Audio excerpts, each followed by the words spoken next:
আপনাদেরও কি dining table নোংরা হয়ে যায়? হ্যাঁ, আমার ডাইনিং টেবিলটা নোংরা হয়ে যায়। আমি কি করি, স্ক্রচ ব্রাইট দিয়ে আর সাবান দিয়ে ভালো করে ঘষে নিই, চারিদিক দিয়ে ঘষে ঘষে এইভাবে একটা ওয়েফার দিয়ে এইভাবে দেখুন ভালো করে ছোট্ট, সেটা দিয়ে এইভাবে টেনে টেনে টেনে টেনে এইভাবে সব জলগুলো সাবানগুলো ভালো করে টেনে নেবেন, দেখবেন একদম ঝকঝক পরিষ্কার হয়ে গেছে দেখতে, আর সঙ্গে সঙ্গে শুকিয়ে যায়।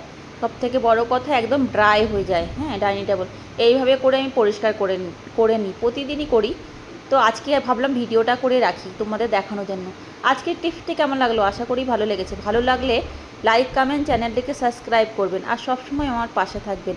আমি ছোট ছোট রোজ ভিডিও বানিয়ে থাকি, ঘরোয়া বা এমনি কোনো কাজের টিপস। তো আপনাদের সাহায্য খুব দরকার, আমার পাশে থাকা দরকার। আপনারা প্লিজ প্লিজ প্লিজ আমার পাশে থাকার চেষ্টা করবেন।